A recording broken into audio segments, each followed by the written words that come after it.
wabarakatuh. Bismillahirrahmanirrahim. Alhamdulillahi rabbil alamin.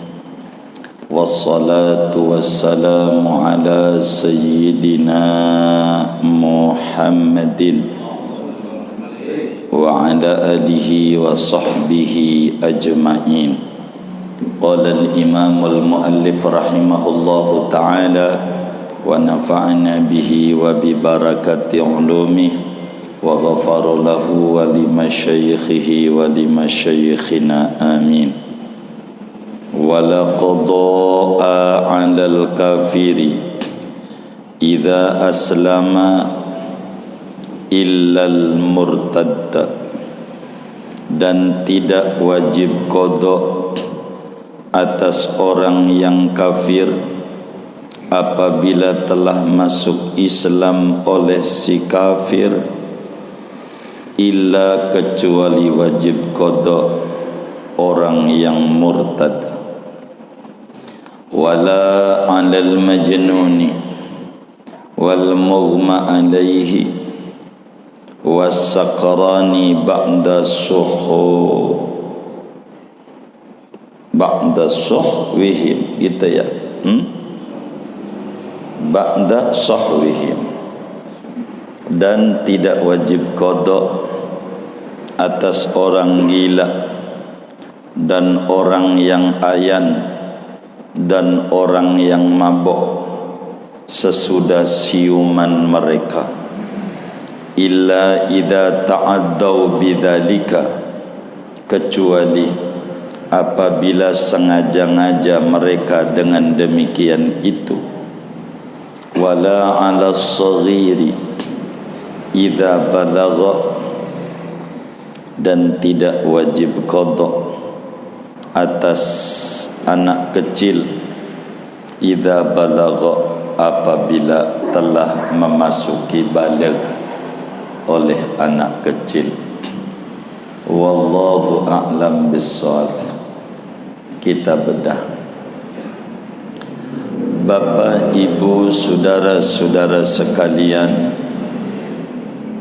malam hari ini kita masih melanjutkan paparan mafhum mukhalafah daripada syarat-syarat wajib solat yang dijelaskan pada pertemuan yang lalu, di mana syarat wajib solat ada 4. Pertama Islam, yang kedua adalah baligh, yang ketiga adalah berakal, dan keempat adalah suci dari haid dan nifas. Dan ini paparannya masih memaparkan pemahaman terbalik daripada syarat-syarat itu. Saudara, Islam itu di dalam setiap hukum yang ada memiliki 2 tinjauan. Ada secara eksplisit, ada secara implisit. Ada zahir, ada batin, ada mantuk, ada mafhum. Dan bila kita memahami konsep ini, maka Muslim tidak akan menjadi kaku di dalam memahami ajaran-ajaran luhurnya Nabi Muhammad sallallahu alaihi wa alihi wa sahbihi wasallam. Sebab dalam usul fiqih dijelaskan al-amru bisyai'i huwa nahyu bididdih. Perintah mengerjakan sesuatu itu maknanya larangan pada lawanannya. Bila dikata syarat, maka akan keluar dari syarat. Seperti biar kita faham dan muslim enggak pernah kaku, mana eksplisit, mana implisit, mana zahir, mana batin, mana mantuk, mana mafhum, mana tersurat, mana tersirat. Semuanya konsep dalam sebuah hukum, di dalam aturan hukum-hukum Islam. Biar gampang, di SPBU ada tulisan dilarang merokok. Itu namanya hukum tersurat, merokok dilarang. Kalau kita merokok di pom bensin tidak boleh dari tulisan yang ada. Itu disebut dalam ilmu usul fiqh namanya mantuk hadis, tekstual, tersurat. Kalau istilah hadis, dilarang merokok. Maknanya bukan itu doang. Jangan sampai saudara bilang enggak ada tulisannya kalau nabun. Berarti kalau nabun di pom bensin boleh enggak? Hah? Boleh enggak? Hah? Itu namanya kita harus paham ada makna di balik tulisan itu. Jadi enggak mesti harus cara memahami itu kayak begitu. Dilarang merokok berarti nabun boleh. Itu namanya tidak mengerti sebuah ungkapan. Disebutnya dalam bahasa Al-Quran, hadis namanya nas, teks hukum yang ada. Dilarang merokok. Itu akan melahirkan hukum dilarang nabun, dilarang motret, dilarang segala macam yang berbentuk api. Gitu. Ada arus dan itu bahaya. Begitu, enggak perlu ditulis. Dilarang nabun, dilarang bakar ban, enggak perlu, cukup segitu udah paham. Itu namanya orang yang cerdas di dalam memahami hukum. Sehingga muslim itu tidak kaku. Ketika Nabi bilang barang siapa mengadakan sesuatu di dalam Islam, sesuatu yang tidak ada dalil dalam Islam, maka itu ditolak. Kata Nabi, terjemahannya begitu. Siapa orang ngadain sesuatu yang kagak ada dalilnya, itu namanya bid'ah. Kata Nabi, sesuatu yang kagak ada dalilnya namanya bid'ah.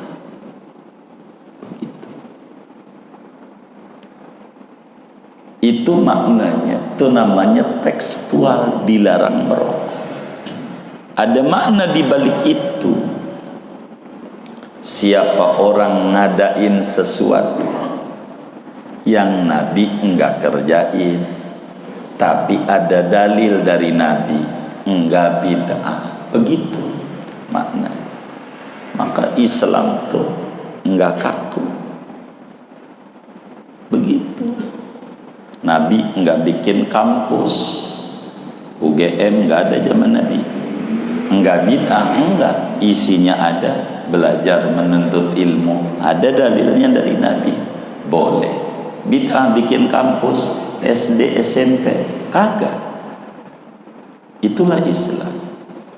Begitu. Kenapa? Karena mereka ulama tuh paham. Biar Nabi enggak kerjakan, kalau masih ada sandaran dalil, enggak bid'ah, kata Nabi. Begitu.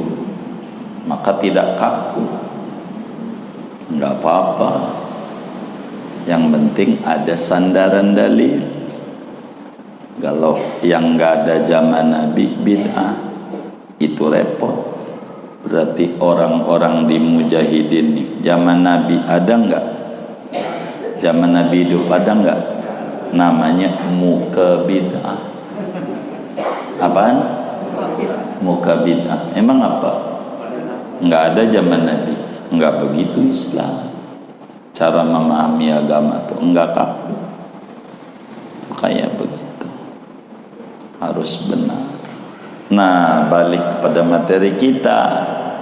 Kita ngomongin syarat-syarat wajib sholat Islam. Bagaimana kalau tidak Islam? Kafir, sekarang masuk Islam, sholatnya kudu diqodho apa kagak? Ini materi. Kata kiai kita,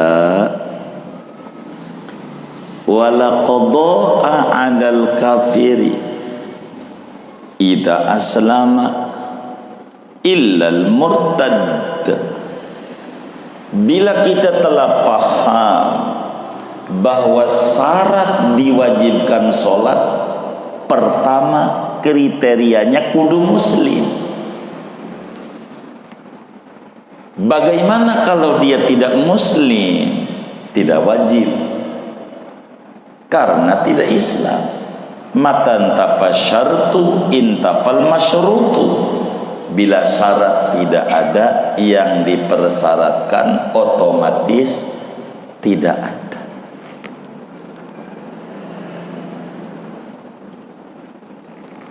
Bagaimana kalau non muslim masuk Islam? Dari kecil kafir, pas sekarang 2022 masuk Islam gara-gara nonton YouTube, masuk Islam. Mana umurnya udah 60 lagi. Ini gimana? Dia masuk Islam, dulu nggak sholat. Kalau kata teman kita nih, teman kita ada orang umurnya udah 75, pakai tongkat, jalan udah sempoyongan, pengen masuk Islam. Cina, umurnya 75-an, udah tongkat, udah payah jalan. Datang sama teman kita mau masuk Islam. Kalau teman kita, gak usah begitu. Sama teman kita, gak usah. Emang apa? Enak banget dia. Udah di ujung pengen masuk surga. Gue dari dulu capek nyari-nyari surga, ngaji, sholat, tahajud. Gue capek nyari-nyari surga. Dia di ujung enak banget dia di surga. Enak di dia. Gue capek dari dulu nyari surga. Dia udah di ujung, tinggal batuk doang. Besok juga mati, mau masuk Islam. Gak usah gitu. Sama teman kita. Ya enggak boleh begitu kan, hidayah Allahnya baru datang. Tapi kan enak dia di ujung, marah-marah mabok segala macam. Sekarang Islam, surga, enak di dia. Begitu. Gue udah capek nyari-nyari, pakai hujan-hujanan ngaji, pencari surga. Capek begitu. Kalau pakai akal, iya juga ya. Tapi agama bukan berdasarkan akal, saudara. Wahyu, tuntunan. Bila ada orang kafir masuk Islam, perlukah sholat kemarin yang ditinggalkan sekarang umur 60? Kan umur 15 wajib sholat. 45 tahun dia nggak sholat dari kecil. Kata orang Betawi, sejak bujak dia kagak sholat. Sekarang umur 60 nih masuk Islam, bersyahadat. Sholat yang kemarin-kemarin ditinggal, perlukah diqodho? Maka jawabannya, wala qadha'a 'alal kafiri idza aslama. Tidak ada kewajiban mengqodho sholat yang ditinggalkan dulu-dulu bagi orang yang kafir ketika dia masuk Islam tidak ada qadha. Dengan Islam pemutihan. Kalau udah pemutihan dah nol, bas, enggak perlu dikodok-kodoi, enggak perlu. Bagaimana kalau maksain juga, gua pengen kodoin juga. Dulu kan gua nggak sholat, kata si Ahong sama Acong, gua mau kodok juga. Haram, dosa. Kalau dia kodok juga dosa. Ngodoinnya tuh kenapa dosa? Menentang agama punya ajaran. Kan nggak ada, nggak usah. Tapi kalau ada sampai punya pikiran pengen kodok, itu bukan jempol 1, 4 sama kaki. Gitu. Orang dibilang nggak usah bayar, dia ngotot pengen bayar. Begitu. Nggak usah. Dia maksa juga. Haram. Muraghaman li syariah, nginjak-nginjak aturan agama, dosa. Sebab Al-Quran sudah bilang dengan teks yang sangat jelas.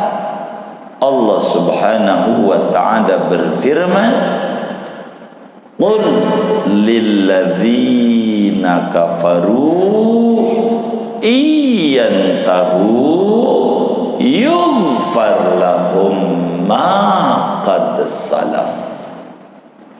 Sampaikan olehmu wahai Nabi Muhammad kepada mereka semua non muslim, agama apapun asal mereka, bila mereka berhenti dari kekufuran, yakni bila mereka masuk Islam, yughfar lahum ma qad salaf. Nol, balik dari nol, kayak Pertamina gitu. Dari nol dimaafkan kesalahan yang dulu pemutihan. Tidak usah. Kata pemerintah, pajak motor bulan ini pemutihan. Itu dari nol enggak? Hah? Ini yang punya motor yang jawab nih. Pemutihan. Pajak motor bulan ini mobil pemutihan. Itu bayar enggak? Hah? Bayar enggak? Ini yang punya motor aja yang jawab. Bayar enggak? Bayar. Yang diputihin denda doang. Begitu, bukan nggak bayar, cuman denda terlambatnya nol, begitu. Nggak ada denda pemutihan, tapi BPKB-nya mau bayar. Jangan, katanya pemutihan, ini hitam juga. Kita harus paham bahasa pemerintah kan ngerayu begitu. Kita tertarik nih, kagak, tetap bayar. Orang non-muslim bila dia masuk Islam sebagai targhiban lil Islam, jadi memotivasi, bonus dengan masuk Islam, pemutihan nol. Makanya tahu itu orang umur 75 udah tinggal batuk-batuk doang, pengen masuk Islam, surga. Enak nggak kayak begitu? Enak. Ada yang nyari dari kecil, kerja kudu istirahat, dohor, sholat, pengen nyari surga. Ini pengen surga. Kata teman kita, gak usah. Dia kagak tahu kan hidayahnya datangnya di situ, ya nggak apa-apa. Orang Allah yang bilang dimaafin yang dulu-dulu. Mal muradu biyughfar lahu ma qad salaf la qada'a ba'dal Islam hina kufrihi. Enggak perlu diqadha sesudah Islam yang dulu-dulu. Dah, ndak perlu. Ente udah bak kertas putih. Begitu. Semua sahabat-sahabat itu mantan non-muslim. Bahasa kita orang mantan kafir, sahabat. Tapi dengan Islam mereka mulia. Mereka mulia dengan Islam. Sebab kata Nabi dalam hadisnya, al-Islam yajubbu ma qablah. Islam itu memangkas kesalahan sebelum Islam. Tak boleh dengan Islam. Umar bin Khattab mantan preman kelas kakap, tapi nggak ada premannya. Kalau udah Islam, mulia mereka. Islam tuh mulia, jangan dikotori. Islam tuh mulia. Maka dengan Islam dia sudah muliakan diri.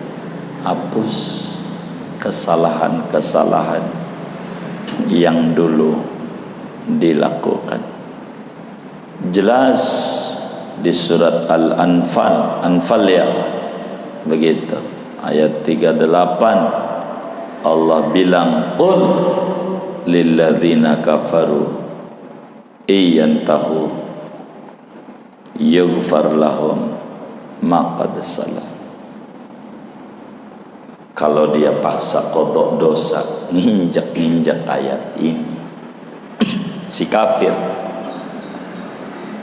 Begitu juga dalam hadis yang sahih, baginda kita Nabi besar Muhammad sallallahu alaihi wasallam menyatakan, al-Islamu yajubbu ma qablah.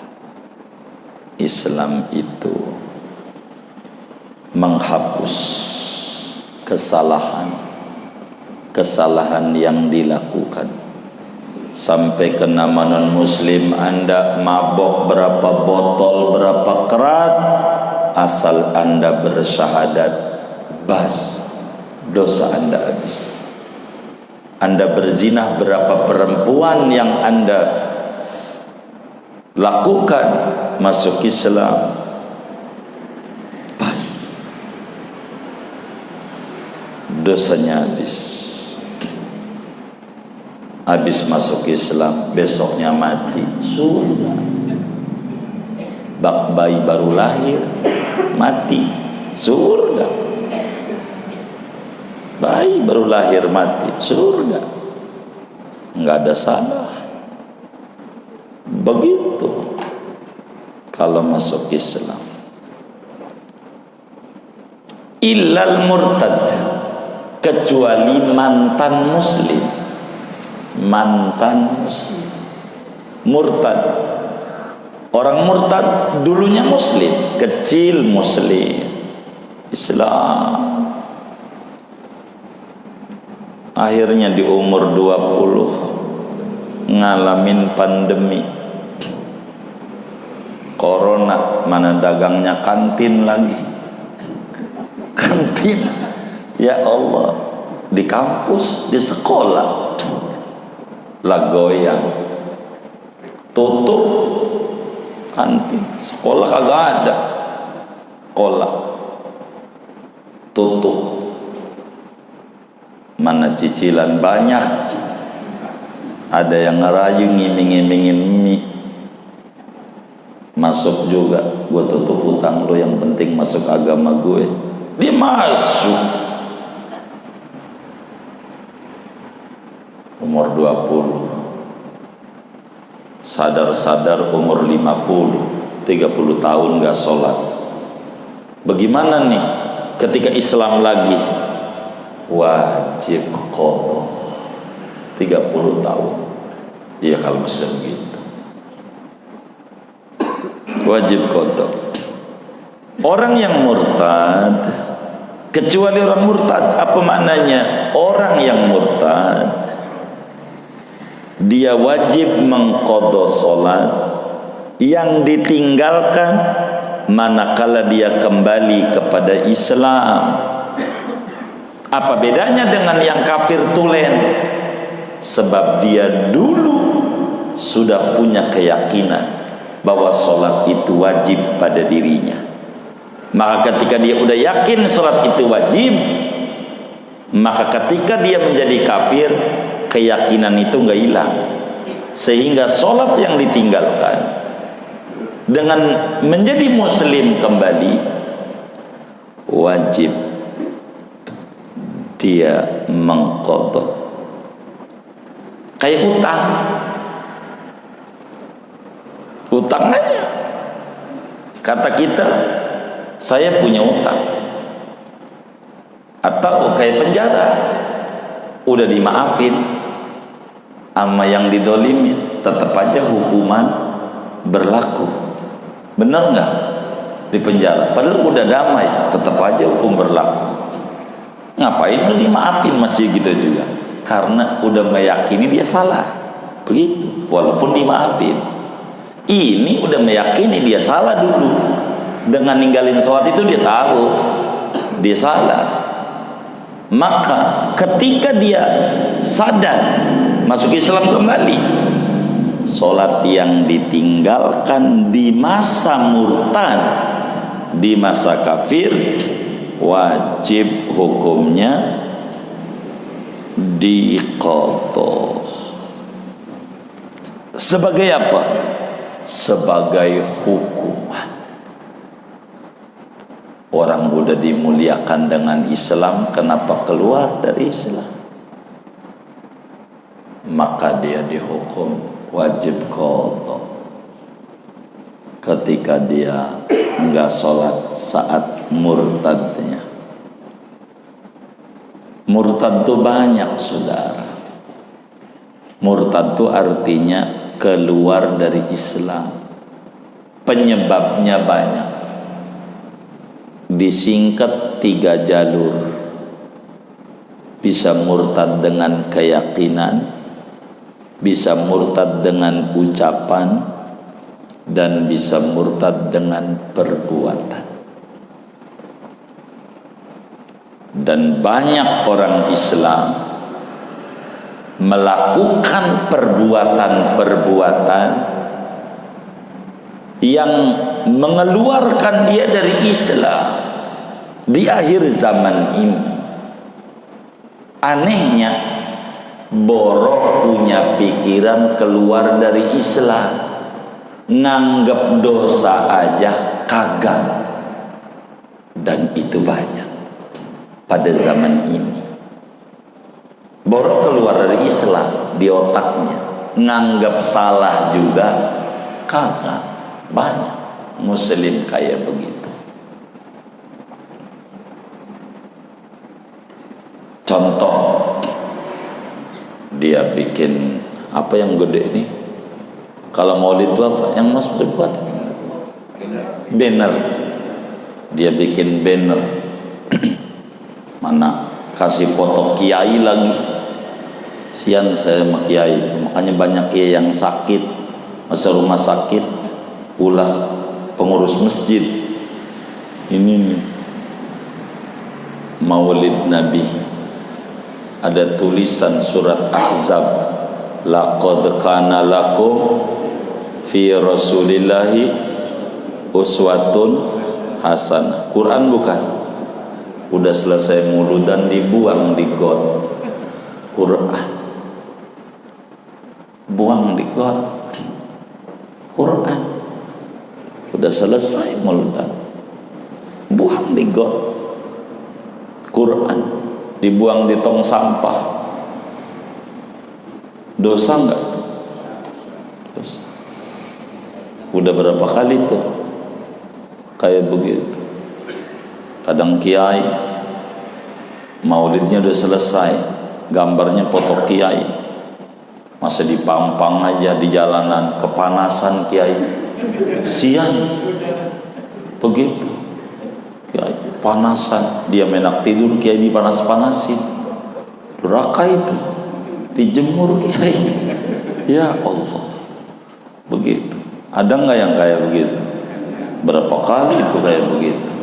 Mana kehujanan, kiai jadi panas dingin, dia enak aja dia tidur, udah saya taruh aja di situ, begitu. Satpol PP aja yang ngeberesin, ngaji kagak tuh satpol PP, buang aja tong sampah, yang dosa pengurus dituntut tuh, kayak begitu. Hati-hati, makanya keluarga besar daripada Darul Mustafa Habib Umar bin Hafid nggak usah kasih foto, dah nggak usah,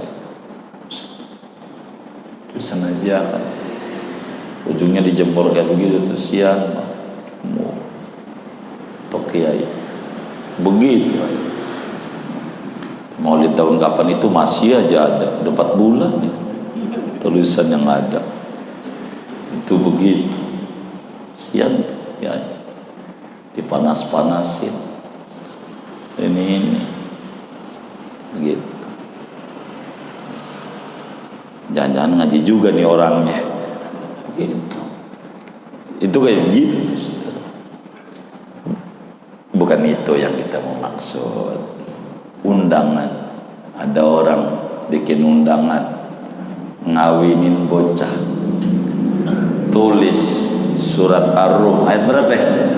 21. Wa min ayatihi, pakai kaligrafi, bismillahnya bahasa Arab. Gua kan agamis, kata dia, orang majelis begitu. Ada laqad kana lakum, bismillahirrahmanirrahim, Arab, dengan mengharap rahmat dan ridho Allah, saya mengundang bapak ngawin anak saya, nama ini tanggal sekian, bismillah. Bismillahirrahmanirrahim itu Quran bukan? Quran. Udah selesai hajatannya, undangan ini di mana? Buang kemana? Tong sampah. Quran dibuang di tong sampah, dosa enggak? Kecil apa gede? Gede. Udah berapa kali kayak begitu? Dari dulu dapat undangan, tobat tuh dari begitu, tobat. Gunting dulu kalau muslim yang benar, ada undangan, ada bismillah bahasa Arab, gunting, kumpulin, bakar. Abunya buang di kali. Namanya muslim udah ngaji, namanya begitu. Bismillah ditaruh di tong sampah oleh pembantunya. Ntar pembantunya dituntut di akhirat. Bukan saya kan disuruh Pak Bos. Waduh, di akhirat mumpung masih hidup, taubat, kumpulin undangan. Bismillah, bismillah, ini ada urusan Allah, Quran. Pikirin tuh ibu-ibu kita, kalau undangan tuh lihat Latin aja kan, bismillahnya. Kalau Latin nggak apa-apa, B-I-S-M, bismillah, begitu. Latin nggak apa-apa, nggak dosa. Lagi juga tulisan yang gedenya kan bukan bismillah, mohon 2.000. Kan itunya yang gede ya kan, bantuin gua, tenda belum lunas, kan begitu. Jadi ndak usah pakai begitu, Latin aja muanya. Kalau saudara ngawinin anak, khitan anak, cek undangannya rapi, Latin aja, salamnya Latin aja, ndak usah. Gua kan santri, ribet. Nanti orang-orang yang kita kasih undangan tuh, dia nggak terima. Kan gua ini yang naruhin bismillah, dia yang hajatan. Kan kita ngajak, mana 1000 lagi kita undang, begitu. Kan ribet. Di akhirat itu kan banyak yang dituntut sama Allah. Kan kita harus pikir. Jadi ribet urusan ini, jadi ribet. kata kita, gua kan orang majelis, sama aja, gak usah, laten aja, undangannya, bismillahnya laten. Kalau surat Ar-Rum pengen ditulisin juga terjemahannya aja. Dan di antara tanda-tanda kekuasaannya adalah laten, nggak apa-apa. Jadi kita harus hati-hati begitu. Kalau kita yakini nggak apa-apa buang di tong sampah, kafir detik itu juga. Quran begitu. Biar kita benar. Ribet, banyak hal-hal yang enggak begitu, saudara. Ulama tulis, Ibnu Hajar Al-Haytami dalam kitabnya Al-I'lam Biqati'il Islam, tentang hal-hal yang membuat kita keluar dari Islam. Maka kiai kalau mau ngawinin orang suruh syahadat dulu. Kenapa itu? Preventif, takut nih orang ada kerjaan yang melanggar agama jadi keluar dari Islam sehingga dia non muslim, supaya dia diislamin kembali syahadat, supaya dia nikahinnya benar. Begitu maksudnya syahadat. Yang kiai-kiai itu kalau mau kawin syahadat semuanya, kan begitu ya. Tuh ngapain syahadat? Memperbaharui keislaman. Takut ada hal-hal yang keluar dari Islam. Maksudnya begitu. Namanya tindakan preventif. Ngeri sebetulnya. Dan kita harus belajar sebetulnya ilmu-ilmu kayak begini. Nanti tapi nggak kebaca kita di Bajatul Asai. Kalau ngajinya kitab Mirqat Su'udit Tasdiq Syekh Nawawi Al-Bantani, ada itu keterangannya, penyebab murtad lewat ini begini, ini begini, banyak, bahaya.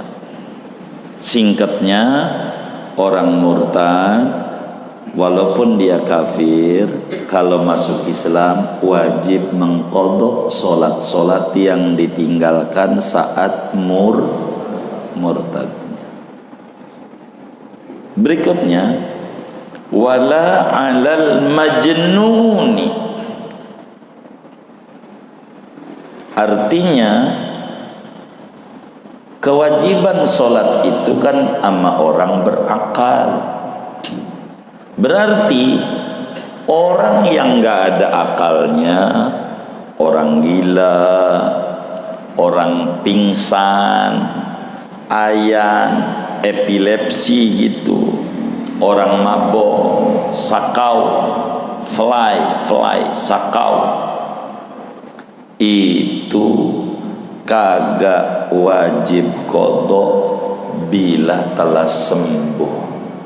Orang gila kalau kemudian sembuh, solat yang ditinggalkan saat gila kagak perlu diqadha,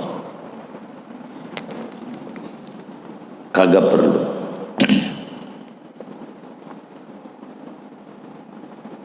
Orang yang ayan kagak perlu diqadha ketika sembuh dari ayannya.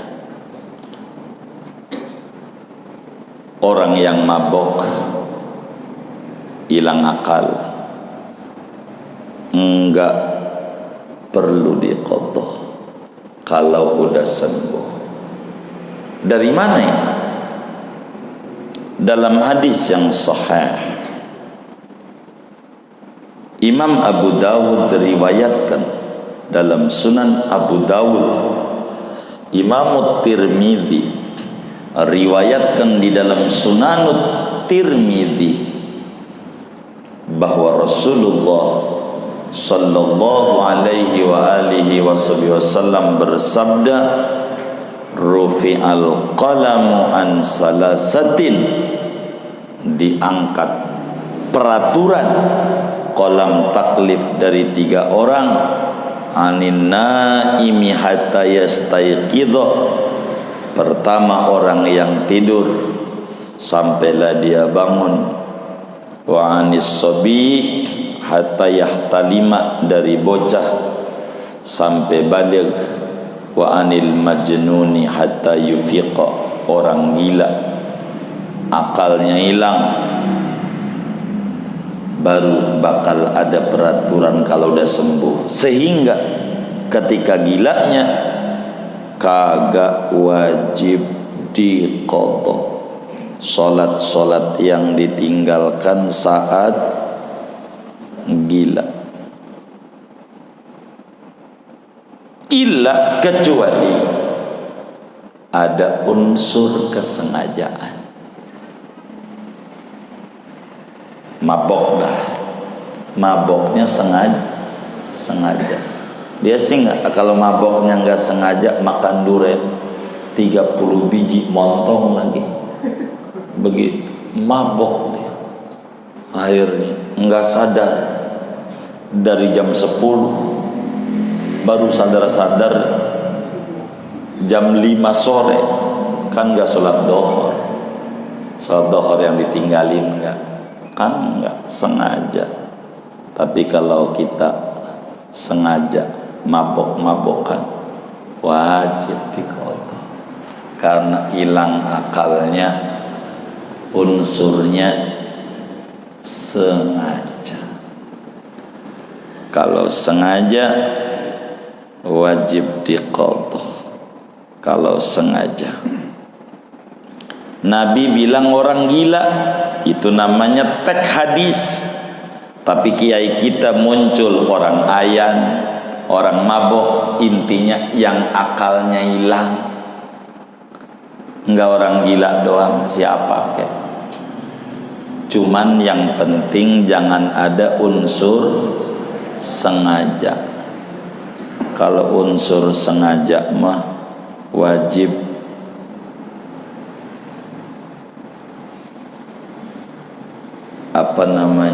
diqadha. Termasuk orang yang dibius kan sakit, mau operasi jam 10 dibius, 10 pagi hilang, kan nggak sengaja.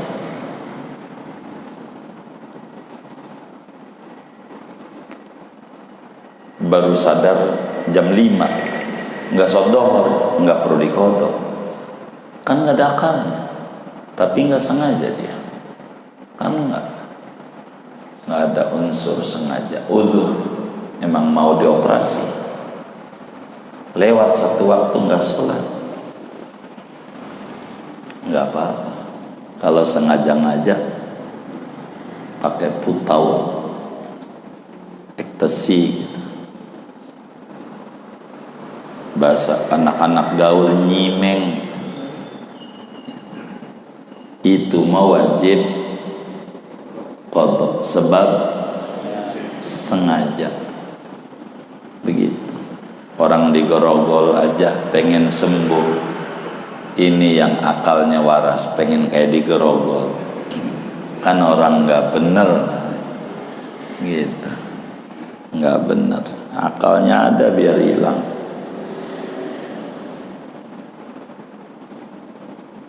Wala 'alas shaghiri idza balagha. Ketiga, kan kudu berakal, kudu baligh, syarat wajib salat. Bocah kita dulu enggak sholat,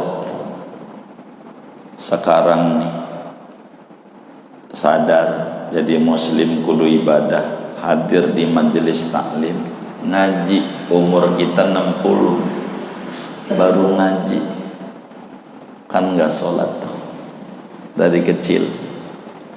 Dihitungnya dari mana? Apa dari brojol? Enggak. Waktu kita masih bocah enggak wajib qadha Sholat kita yang ditinggalkan dari umur 7 tahun sampai 15 enggak sholat, enggak wajib qadha. Sunatkah? Sunat. Kalau mau qadha boleh? Boleh. Orang umur 7 tahun tuh disuruh sholat. Sholat kita yang di umur 7 tahun tuh kita qadha-qadhain bagus, ngegantiin yang dulu. Kalau yang umur 15 itu mau puguh wajib. Ini mau di bawah 15 enggak wajib qadha. Tapi kalau kita qadha sunat di qadha-qadha umur 7 tahun sampai balik.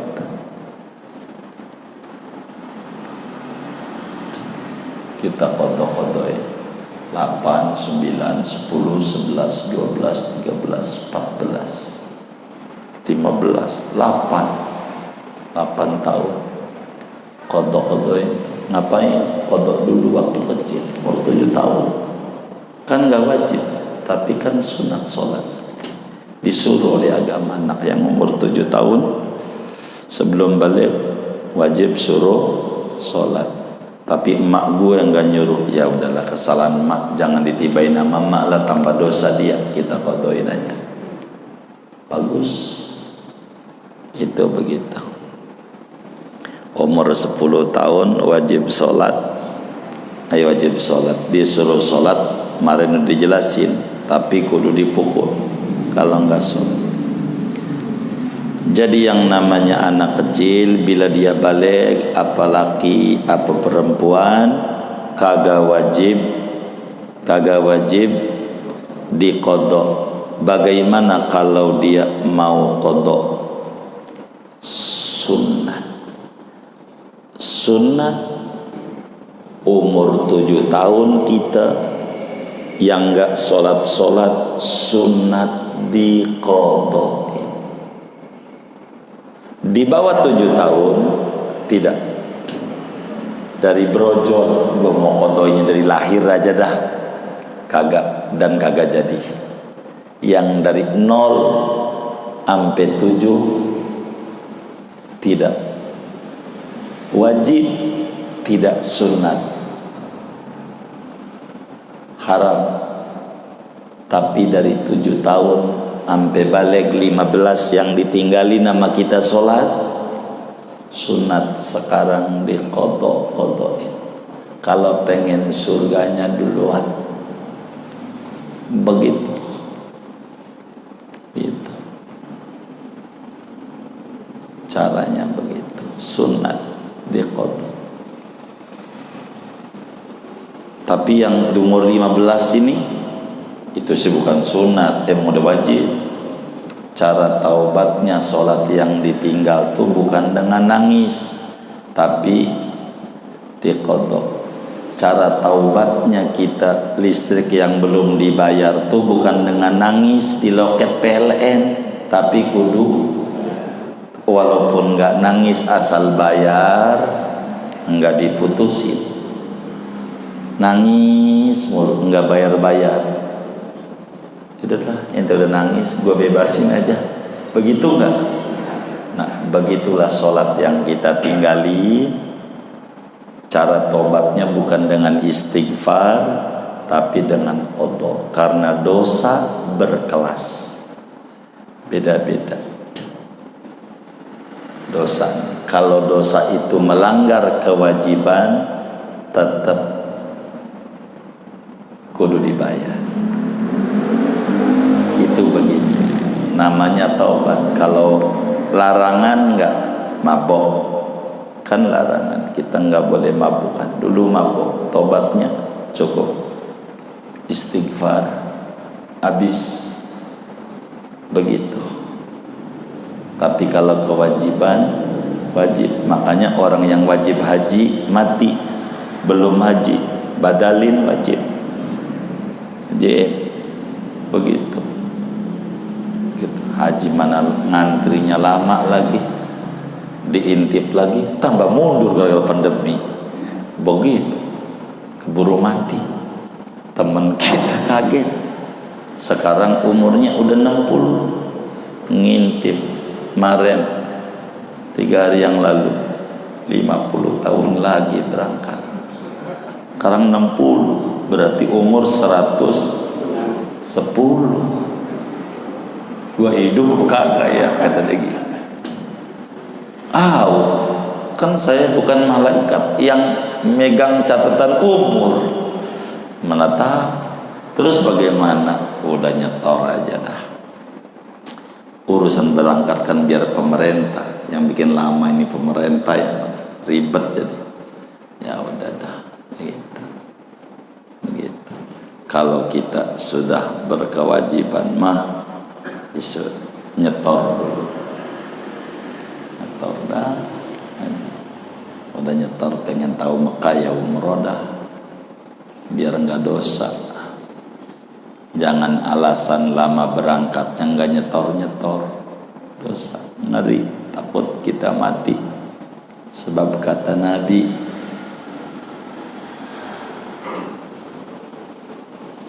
man malaka zadan wa rahilatan tuballighuhu ila baitillahil haram falam yahujja famata fala alaihi an yamuta yahudiyan aw nasraniyan al hadis aw kama qala an-nabiy sallallahu alaihi wasallam. Siapa orang punya duit cukup untuk haji, dipikir hajinya lama, diantarlah lama, lumayan 25 juta kali 2 sama bini 50 juta buat nyuntikan dana modal dagang nih warung, lumayan 50 juta, lama. Enggak nyetor-nyetor, padahal kontrakannya banyak. Dibilang enggak haji bang, lama, enggak haji-haji, sampai mati. Nyetor kagak, apalagi berangkat. Nyetor aja kagak, gimana mau berangkat? Kata Nabi, siapa yang kontrakannya banyak, duitnya cukup buat haji, enggak nyetor-nyetor, dia pikir lama inilah buat nambahi usaha aja, lalu mati. Kata Nabi, boleh pilih agamanya cuma 2, Yahudi atau Nasrani. Islam tolak. Kontrakan banyak, ngebangun mulu, ke Makkah kagak. Mati boleh pilih, Yahudi atau Nasrani. Ka'bah tolak. Ketika dikubur ditanya, ma qiblatuka, apa kiblatmu? Dijawab sama dia, Ka'bah kiblatku. Mungkar nakir nanya, Ka'bah bener nggak?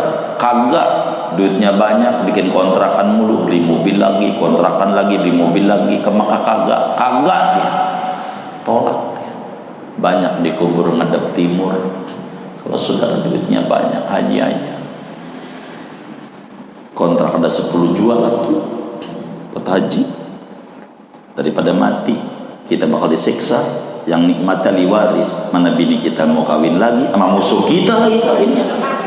Ya Allah, Fortuner kita yang naikin dia, Alphard kita yang naikin dia, enak di dia, kita yang disiksa.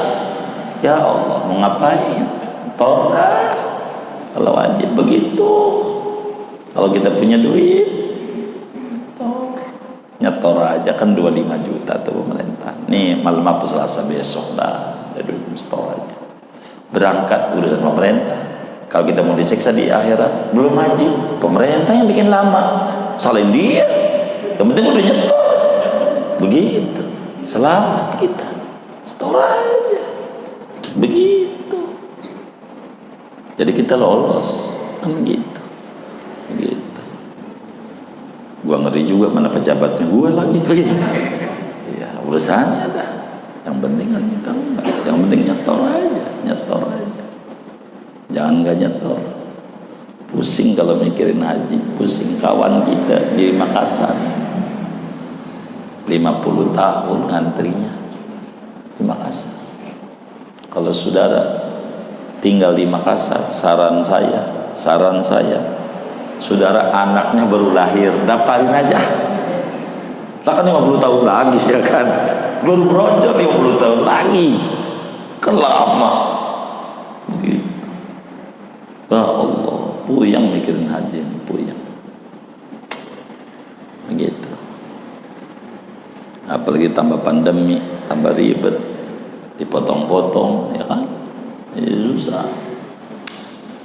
Tapi kita nggak usah pusing kayak begitu. Idza amartukum bi amrin fa'tu minhu mastata'tum. Bila aku wajibkan sesuatu, kata Nabi, aku perintahkan Anda, kerjakan yang Anda mampu. Mampunya kita nyetor. Nyetor itulah kewajiban kita. Jangan kita alasan yang kagak. Bangga haji, belum dapat panggilan. Nyetor kagak pengen dipanggil. Ini jawaban kagak bener ini. Nyetor kagak pengen dipanggil. Yang dipanggil mau yang apa? Yang nyetor. Kalau ente udah nyetor, baru jawabannya belum dapat panggilan. Itu benar. Nyetor kagak belum dapat panggilan. Begitu. Saya banyak kawan-kawan saya, udah aja, udah dapat panggilan guru, udah nyetor belum? Ini gimana? Siapa juga mau manggil? Begitu. Kita mau di bank aja nih, nomor 263 di loket 1. Itu dipanggil karena kita udah ngambil kartu, baru ada panggilan. Lah, ngambil kartu kagak pengen dipanggil. Kok kagak ada? Iya kagak nyetor. Begitu. Ada nggak tuh yang bilang gua belum dapat panggilan? Ada nggak? Yang mana orangnya nih? Gimana? Mau dipanggil nyetor kagak? Ini kagak bener ini. Nyetor dulu, udah nyetor tuh baru dapat panggilan. Nyetor kagak pengen dipanggil. Gitu. Kata pemerintah, miring lu. Ya begitu, nyetor dulu. Nyetor, punya duit nyetor. Haji murah, murah. Islam tuh nggak ada yang mahal. Nggak ada ajaran Islam mahal, nggak ada. Islam tuh agama bu'istu bil hanifiyatis samha. Aku diutus membawa ajaran yang murah, tapi bukan murahan.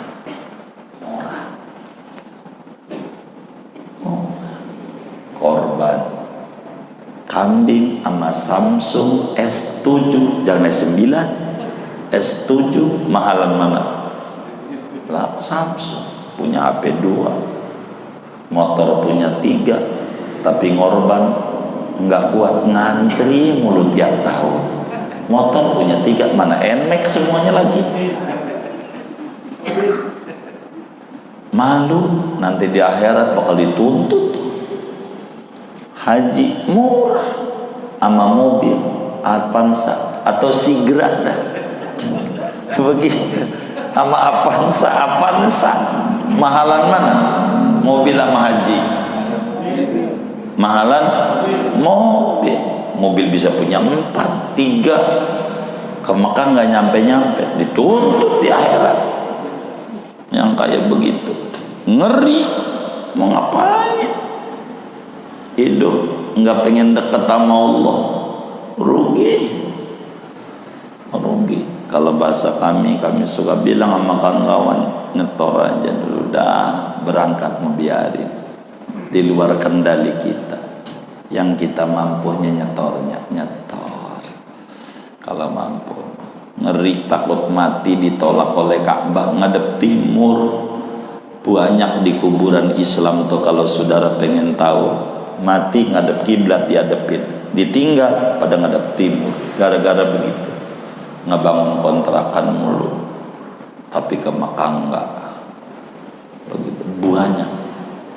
Zaman Abu Yazid al-Bastami dari 1000 kuburan muslim TPU yang ngadep Ka'bah cuma 2, yang lain ngadep timur semuanya. Ada yang ngecek. Jangan-jangan kita bakalnya dikubur begitu kalau kita nggak nyetor. Kalau mampu nyetor ya. Mau ngapain? Sudah punya program nih, pengen nambah kontrakan mulu. Syukur dulu dah sama Allah. Syukur begitu. nggak bakal jadi miskin dengan haji, dengan umroh nggak ada yang jadi miskin, malah tambah subur. Begitu normal lah hidup. Bapak-bapak ngasih duit sama saya untuk santunan yatim 10 juta, 10 juta, 10 juta, ngasih sama saya 10 juta. Lalu sama saya nggak buat santunan yatim, buat kemana ya? Ke Puncak, ke Anyar, ke Bali. Bapak tahu kira-kira mau nitip lagi nggak? Mau nitip lagi nggak? Kenapa? Nggak amanah. Begitu yang bikin kita hidup susah, kayak begitu. Tapi kalau kita salurin benar, malah kelihatannya ngasih dikit kok nyalurinnya banyak. Pengen nitip lagi nggak? Begitu Allah titipin kita dibawa ke Mekah. Allah demen nih, bener nih disalurin, kasih lagi, begitu. Malam mau tahajud biar rezekinya luas. Udah rezeki luas enggak ke Mekah lagi, bangun kontrakan lagi, bangun ini lagi, ke Mekah enggak. Allah enggak dengar. Kalau pengen didemin Allah, setor muka ke Ka'bah, ke rumah Allah, makasih dikasih rezeki, kasih lagi ya Allah, benar begitu. Nggak ada tuh orang yang ke Mekah jadi tambah sengsara, nggak ada. Itu begitu, saudara. Udah janji agama. Jadi kembali, kalau kita bocah baligh, enggak wajib diqodho waktu masih bocah. Ketika memasuki baligh enggak wajib qodho, tapi sunat hukumnya mengqodho solat-solat yang ditinggalkan sesudah umur 7 tahun. Yang di bawah 7 tahun tidak sunat dan enggak jadi kalau maksa-maksain diri. Ini saja yang kita baca tuh segitu. Ada yang ditanya mungkin dari materi ini atau di luarnya? Sebelum doa silahkan. Wallahu a'lam.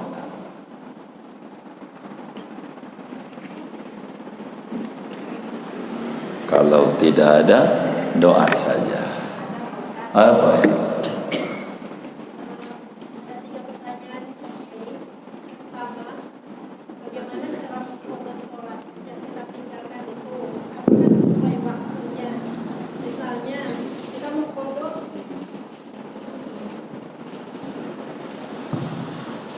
Bismillahirrahmanirrahim. Terima kasih Pak Kiai. Ada yang saya mau tanyakan, 3 pertanyaan mengenai penjelasan Pak Kiai tadi, berhubungan dengan penjelasan tadi.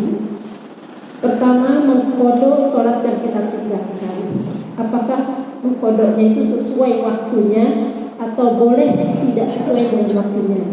Misalkan sholat subuh kita kodok di waktu subuh, zuhur di waktu zuhur, asar di waktu asar, dan seterusnya.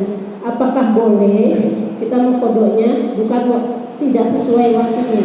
Misalnya waktu yang panjang kan isya, misalnya kita sempatnya di isya, tapi kita melaksanakan kodok sholat subuh atau sholat zuhur dan seterusnya. Itu yang saya tanyakan, yang bukan pada waktunya boleh tidak? Yang kedua, bolehkah kita mengkodokkan sholat orang tua kita yang sudah wafat? Karena kita tidak tahu masa hidupnya bagaimana. Dan yang terakhir, bagaimana orang yang sudah pikun tapi pikunnya tidak sempurna? Dia ingat terkadangnya, terkadang tidak. Nah, bagaimana tentang sholatnya? Misalnya gini, kalau sama orang dia ingat, tapi waktu sholat, misalnya saya sudah sholat padahal dia belum sholat. Nah, itu bagaimana? Apakah berkewajiban dia mengkodok padahal dia sendiri pikun? Terima kasih Pak Kiai atas jawabannya. Wassalamualaikum warahmatullahi wabarakatuh. Waalaikumsalam. Apa Apakah dalam mengqadha salat kudu sesuai waktu? Jawabannya tidak. Tidak mesti sesuai dengan waktunya. Normal saja ibu. Saya punya utang sama ibu jam 7 pagi, minjem duit 200.000. Anak mau berangkat sekolah nggak ada duit, jam 7 pagi. Saya mau bayar sama ibu jam 7 malam. Boleh nggak? Jangan, ngutangnya jam 7 masanya, ntar aja jam 7. Begitu nggak kira-kira? Tidak. Oleh karena yang namanya bayar hutang sholat adalah taubat, maka bertaubat kapan saja. Sehingga boleh saja sholat subuh yang ditinggal tadi pagi kita qadha isya sekarang boleh. Seperti bolehnya bayar utang. Ada orang ngutang sama kita jam 7 pagi, bayarnya jam 7 malam, diterima enggak? Diterima. Bayarnya jam 3 malam mau bayar utang, dibukain pintu enggak? Bukain. Pokoknya kalau bayar utang mah 24 jam kita buka pintu rumah kita. Allah begitu. Kalau kita mau bayar utang, sholat kita kapan aja diterima. Silahkan kapan saja. Mau isya boleh. Panjang dijelaskan di dalam kitab Fathul Mu'in oleh Syekh Zainuddin Al-Madibari pada halaman 3, bagaimana tata tertib mengqadha. Boleh saja seperti itu. Kedua, bagaimana kalau kita punya orang tua meninggalkan sholat banyak umpama, bolehkah kita sebagai anak mengqadhanya? Jawabannya boleh. Si anak mengqadha sholat orang tua yang ditinggalkan dengan catatan si anak utangnya udah beres. Jangan mikirin utang orang, utang sendiri kagak dibayar. Enggak boleh. Lihat di pesawat, kalau kita cuaca buruk lalu oksigen mati, enggak ada udara, maka kita disuruh pakai masker oksigen. Jangan anak dulu, kita dulu, baru anak kita yang baik. Kenapa? Karena disuruh oleh Nabi, ibda binafsik, beresin urusan Anda dulu, baru orang lain. Maka silakan anak mengqadha utang orang tua dari sholat yang ditinggalkan, asal si anak urusan sholatnya udah beres semuanya.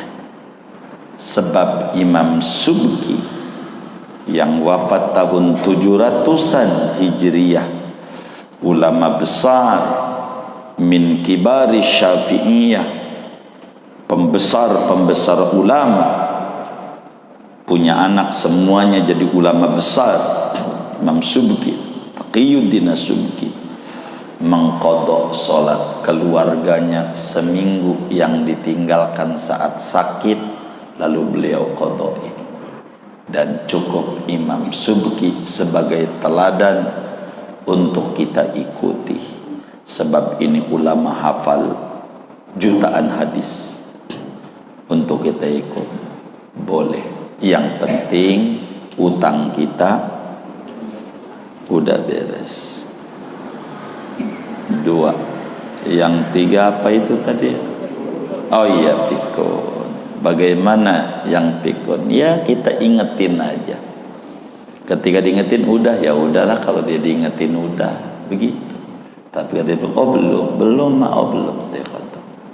Maka biar kita enggak pikun, saya ngajarin sama anak-anak majelis tuh, ibu-ibu bisa amalin, tiap hari baca Quran 1 ain, seain aja. Kalau lagi semangat sujud lebih dari itu alhamdulillah. Semales-malesnya kita tiap hari upayakan mata kita lihatin Quran. Seain tuh seberapa tahu ain? Selembar dah ya, sehalaman gitu. Kalau kalau ain barangkali belakangan nggak ada ain, udah nggak ada. Makro tuh udah nggak ada. Hah? Ada sebagian nggak ya. Kalau nggak ada, dah sehari sehalaman, paling dikit sehalaman dalam sehari semalam. Kalau lagi semangat, lebihin sehalaman tiap hari. Tamatnya kapan? Jangan dipikirin, nanti kagak baca. Udah baca aja. Tamatnya kapan? Kayak nyetor haji. Berangkatnya kapan? Kayak yang penting nyetor aja dah. Sehari sehalaman, sehalaman. Saya sempatnya subuh, saya sempatnya malam. Ini khasiatnya nggak bakalan pikun.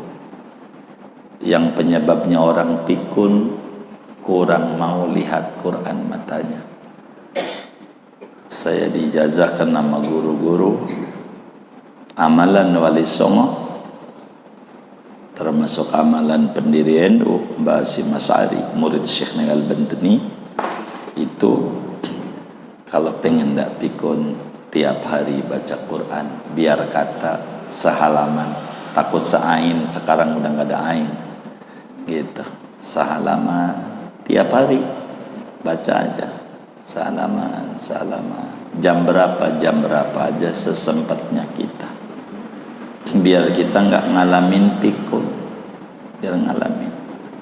Dan di antara obat-obatan biar nggak pikun, ngopi. Orang ngopi itu mencegah kepikunan.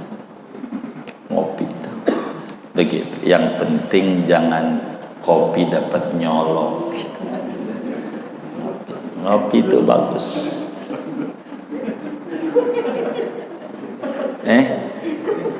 Kenapa ngomongin? Iya, jangan. Jadi biar nggak pikun, baca Quran itu mujarrab sahih, sudah eksperimen. Kami punya nyai-nyai, nenek kami itu umurnya lebih dari 90 tahun. Listrik ini 5 watt doang, baca Quran kelihatan. Nenek kami cil-cil, nggak pakai kacamata, sampai tua. Quran. Kita nggak bisa baca Quran, nggak apa-apa, lihat aja. Saya belum bisa baca tulisan Arab, lihat aja tiap hari. Siapkan barang 15 menit atau lihat doang. Lihatnya doang ganjaran, memandangnya doang ganjaran gede banget.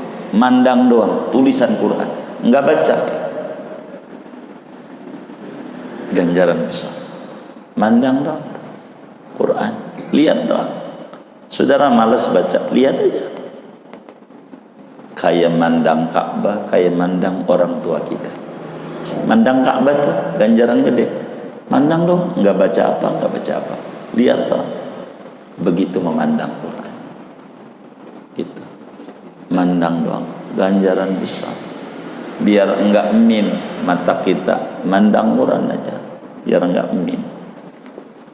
Liatin aja Quran, lihat doang, nggak baca nggak apa-apa, begitu. Mudah mandang aja, 5 menit ke 10 menit ke. Jangan nama TV memandang, ngerti kagak filmnya kungfu lagi, bahasanya juga Cina, ngerti kagak. Dia ngomong oligarki, dia nonton itu mulu, Cina mulu yang ditonton. Ngerti kagak bahasa hocico dia juga. Nah, ini Quran aja, mandang ada ganjaran. Jadi kalau lapikun, dia ingetin saja, ingetin agar supaya begitu. Udah diingetin, udah gue, ya udah. Kalau udah diingetin, sebatas kita anak ngingetin aja. Ingetin, kadang dia ingat, kadang dia enggak. Emang repot kalau udah saraf nih. Sebetulnya kalau mau didongengin, otak kita nih, jumlah sel sarafnya ada 15 miliar sel saraf. Di sini nih, ada 15 miliar sel saraf. Apa itu sel saraf? Kabel kecil-kecil gitu. Tanya tuh yang bengkel tuh, ada kabel kecil dulu. Ini nih, ada kabel kecil-kecil. Oh iya, kalau ditarik Jakarta Bali. Ini di otak nih. Kalau ditarik dari Jakarta sampai Bali. Kalau ditarik ada 15 miliar sel saraf. Saya mau tanya, dikit apa banyak 15 miliar? Dikit. Biar kita paham. Kalau nikmat Allah begitu. 15 miliar itu banyak apa dikit? Dikit. Jangan bilang banyak. Sebab satu aja kalau konslet gelar Anda PA. Beneran. Atu doang tuh. Gelarnya iya, atu doang. Enggak usah 15 miliarnya. Atu doang. Bermasalah. Atu doang. Maka bila atu doang bermasalah, banyak apa dikit? Dikit. Itu begitu saudara. Maka biar kita kuat sel saraf ini, maka kita baca Quran. Baca aja. Kalau nggak bisa, lihat yang kita baca kulhu. Saya nggak bisa baca Quran beneran. Udah sampai tua begini, maklumlah saya mualaf. Saya ngaji malu, baca kulhu aja yang banyak. Kalau kita nggak bisa baca Quran, di antara yang hadir barangkali nggak bisa, belajar juga udah susah, baca surat Al-Ikhlas saja, tapi dicatat, baca Al-Ikhlas. Kalau Ikhlas kan gampang, kulhu itu aja dibolak-balik, catat perharinya tetap mau 10, 15, 20, 100. Kalau saudara udah dapat 100.000 kali, lapor saya, ntar saya kasih doa penutupnya. Kalau udah dapat 100.000 kali, sampai kapan itu? Ya kalau sehari 1.000, 3 bulan, 10 hari. Kalau sehari 500, 6 bulan. 250, setahun. Sehari 1, ya 100.000 hari. Ini kalau ndak bisa baca Quran. Saya banyak ajarin kawan-kawan majelis yang sering ngobrol sama saya jujur ndak bisa Quran. Saya nggak sekolah madrasah, saya nggak ini, saya seorang bodoh, guru, ndak bisa. Abang bisa baca kulhu, bisa baca. Syukur sama Allah subhanallah. Faedahnya, kuburannya luas. Ketika wafat, tanahnya kurang, harus diangkutin, ambilin. Kan orang kalau dikubur, kudunya tanahnya lebih kurang. Padahal Quran nggak bisa. Ya baca kulhu. Namanya bikin ataqah kubro. Namanya, dan bukunya udah saya bagi. Ada juga di sono doa-doanya. Dalil-dalilnya ada. Syekh Nawawi Al-Bantani tulis dalam kitabnya Al-Fawaidul Madaniyah, Ataqah kubro namanya. Bikin baca kulhu 100.000 kali. Dulu di Betawi pakai kacang kedelai kalau udah mati. Kacang, kita jangan nunggu mati, bikin aja masih hidup. Begitu, kayak begitu. Bapak baca aja kulhu kalau nggak bisa. Tapi dihitung, dicatat tanggalnya 1 Januari mulainya. Jadi kan enak. Tapi angkanya tetap. Kalau angkanya nggak tetap, puyeng kita, lembarannya banyak catatan. Jadi nyatatnya sekali. Mulai 1 Januari, akhir Maret selesai. Kalau 1.000 gitu di April, kan jadi nggak perlu dicatat tiap hari. Tanggal setarnya aja. Tapi hari ini 85, besok 76. Puyeng ini udah dihitung terus. Karena nggak tetap tanggalnya, hitungannya. Kita ngambilnya angka tetap. Jadi nggak perlu dihitung. Supaya apa? Supaya kita, biar kita nggak bisa baca Quran, nggak pernah khatam Quran, paling nggak khatam kulhu. Ini yang kita upayakan. Banyak kawan-kawan majelis secara jujur yang datang berdua, artinya bercerita, saya nggak bisa, umur saya udah 80, bagaimana? Ngaji Quran bagaimana? Mau ngaji malu sama cucu? Ya udah, jangan ditangisi masa lalu, pegel. Kalau nasi udah jadi bubur, ditangisi nggak bakal jadi nasi. Nasi jadi bubur, mau otak kita harus mikir. Kasih bawang, seledri, kasih ayam suwir, kasih cakwe dikit ya, kasih kecap lengkap dengan bumbu dan sambalnya, begitu. Dah baca puluh aja. Caranya begitu. Jadi itu yang saya mampu jawab Bunda. Jadi kalau sudah pikun, diingetin saja. Cukup kita ngingetin, tidak perlu maksa-maksa dan marah-marah. Kalau udah pikun, ingetin orang tua kita. Kalau udah lanjut usia, itu kayak bocah. Dan kita harus banyak memaklumi. Kayak bocah kecil. Dan itu janji Al-Quran. Wa man nu'ammirhu nunaqisu fil khalqi. Percis kayak bocah. Kalau udah maunya. Emang kayak begitu. Jadi bagaimana sikap kita?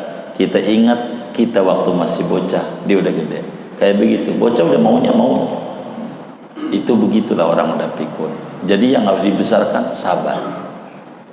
Kita ngurusin dia, enggak seperti dia ngurusin kita. Habis-habisan dia. Maka kita sabar. Doa saja. Kalau bisa dinasihatin yang udah pikun, suruh baca Al-Ikhlas kalau bisa. Kalau nggak bisa, baca sholawat saja, Sallallahu alaihi Muhammad. Kalau bisa, kasih tulisan masih bisa lihat, seru itu yang banyak. Nanti banyak faedahnya. Begitu. Karena kita ngalamin banyak orang di Jakarta dan kita banyak bimbing orang untuk paling tidak kita ngeganti yang dulu-dulu dah dengan cara yang terbaik. Dan yang dilihat oleh Allah ujungnya, bukan permulaannya. Moga-moga mendapat husnul khotimah dengan begitu. Kurang lebih demikian. Wallahu a'lam. Sudah ya? Iya baik. Oh boleh ya, ada baik. Iya boleh. Enggak apa-apa. Waalaikumsalam. Kalau seandainya kita sudah terhaji, tapi kalau seandainya memang umur kita sudah dipanggil dulu sama Allah, belum terbaik melaksanakan haji, itu bagaimana keadaan di Mandalin? Boleh? Baik. Waalaikumsalam. Bagaimana kalau kita sudah setor, lalu kemudian kita wafat, belum sempat di tanggal keberangkatan? Kata Nabi, innamal a'malu binniyat wa innamal likulli imri'in ma nawa. Sesungguhnya bagi tiap-tiap orang memperoleh niatnya, sehingga biar kita belum berangkat, kita enggak dosa karena kita sudah berupaya yang kita mampu. Terus apakah perlu dibadali? Iya. Bagaimana cara badal haji ini? Yang bagus, cara badal haji ada 3 tahapannya. Kalau mau badalin haji supaya kita benar, 3 atau bisa 4, 3 dah, supaya kita benar badal. Yang pertama, badal itu adalah kita sebagai anaknya berangkat, tapi tentu sudah haji semuanya. Kalau ngomong sudah haji, itu udah aturannya. Nggak boleh kalau belum haji badalin. Yang badalin ini, yang udah haji ini ada 3 maksudnya. Pertama, anaknya yang berangkat, tapi yang udah haji, ongkosin seluruhnya dari harta yang ada, biayain untuk ke Mekah. Anaknya nggak bisa cari kiai di kampungnya, di kampung kita, di mana kita tinggal ada kiai yang kita tahu, Pak Yai, ini ada duit, tolong badalin emak atau abah saya. Ini duit. Itu satu. Kalau ini mahal, kata kiainya mahal kalau gua harus badalin. Mana haji plus mahal. Kalau berangkat ntar kalau gua badalin gua keburu mati lagi. Belum badalin gua udah badal lagi. Bagaimana ini? Maka cara yang ini kalau kita nggak bisa, pindah ke cara yang kedua. Datang ke KBIH yang mengadakan bimbingan haji. ngomong sama kiainya, Pak Kiai, saya mau badal. Ini caranya biar bener nih. Saya mau badal buat abah saya. Kata kiai, kata kita, bisa Pak Yai? Bisa. Baik. Berapa Pak Yai? Kata dia, sebut sekian perak. Kita jawab, jangan kasih, jawab, saya mau, tapi yang ngerjain Pak Yai, nggak mau orang lain saya. Kata kiai, ya itu sih mahal kalau gua. Kata kiainya, mahal kalau gua. Berapa mahalnya Pak Yai? 20 juta atau 25 juta? Kasih 25 juta. Ini 25 juta, kasih. Masih murah. Dengan 25 juta masih murah. Sebab yang bakal nyupir ini mobil bisa nyupir. Yang bakal ngerjain yang ngerti ngerjain. Kalau diminta umpama 25 juta, berani. Itu yang saya ajarin sama semua teman-teman majelis. Kata dia biasanya diminta 10 juta. Kita bilang, Kiai yang ngerjain, naik. Kalau gue yang ngerjain, jangan 10, mahal, 30, kasih. Berani aja, asal dia.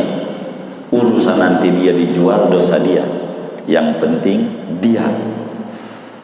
Kalau ini yang kedua nggak bisa, yang ketiga ngasih tuh. Berapa Pak Yai?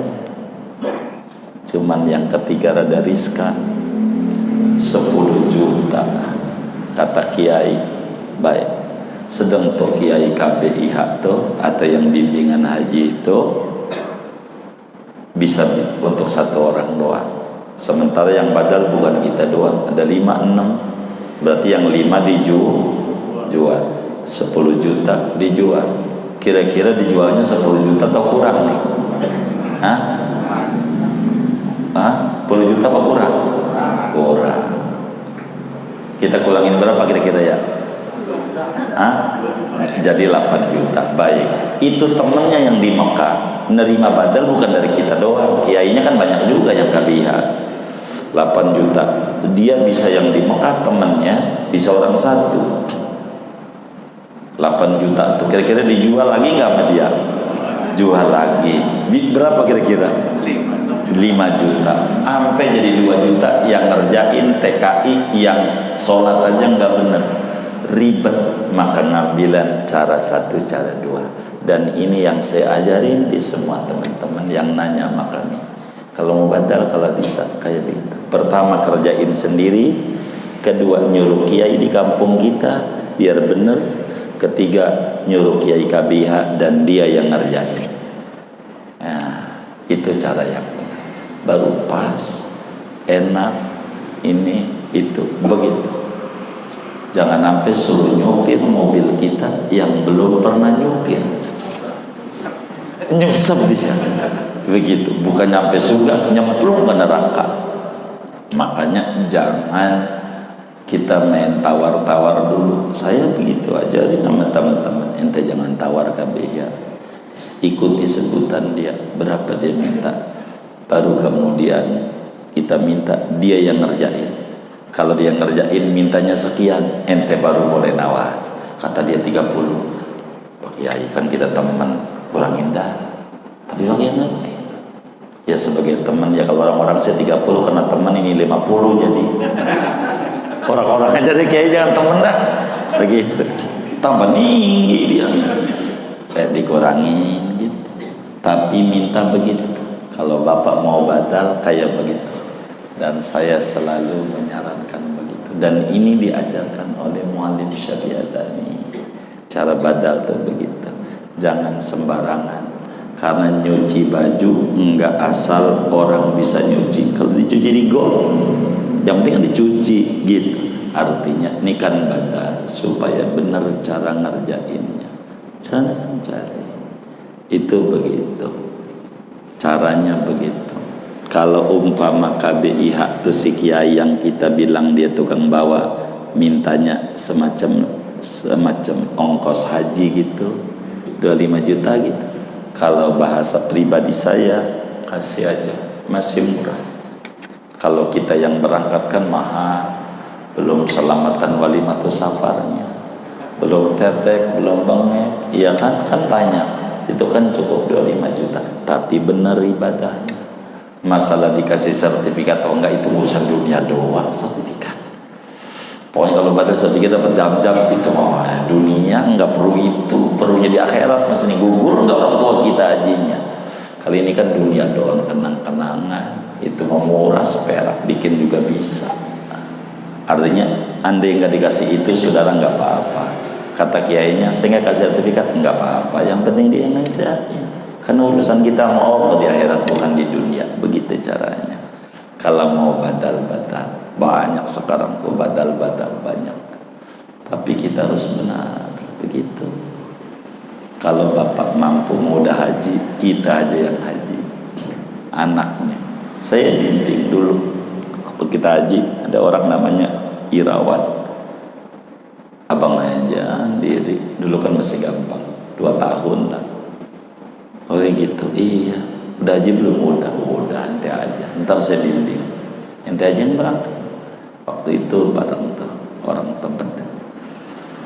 Abangnya nggak apa-apa. Ya saya buat ibu saya. Iya nggak apa-apa. Bagus. Yang penting kan udah haji. Jadi enak. Ntar saya yang bimbing kan sama. Bareng kok sama kita. Kita begitu waktu itu. Artinya anaknya kalau anak kan lebih maksimal buat emaknya, buat abahnya kan lebih hati-hati, lebih maksimal demi orang tua, kan begitu. Itu caranya begitu. Kurang lebih demikian. Allah a'lam. Sudah ya. Kita baca Fatihah, duduk di majlis ilmu. Moga Allah beri kita semua barakah, umur kita barakah, rezeki kita barakah. Amin ya rabbal alamin. Al-Fatihah.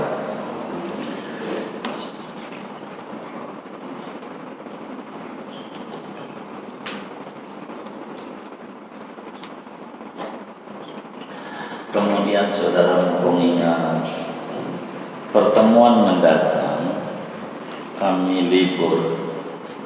Pendatang tanggal berapa ya? Tanggal 7. Kami ada umroh. Jadi dari tanggal 5 kami jalan. Tanggal 7 juga ngaji juga. Saya takut kalau bisa ya Amin jemput saya, dianterin lagi ya apa-apa. Jadi tanggal 7 libur. Kami ada beberapa kawan kita dari sini mau tur ke Malaysia, Mesir dan Makkah Madinah. Jadi mau ziarah-ziarah, sehingga nampaknya tanggal 7 kami sudah posisinya di Kairo, di Mesir. Jadi ngaji libur sementara sekali tanggal 7 doang libur. Jadi terserah pengurus Mujahidin mau diisi guru lain silakan. Tapi intinya kami minta maaf, kami tidak bisa ngisi kajian karena umroh. Terima kasih sudah berkunjung di channel ini. Jangan lupa untuk like, komen, dan subscribe agar tidak ketinggalan pada video-video menarik lainnya.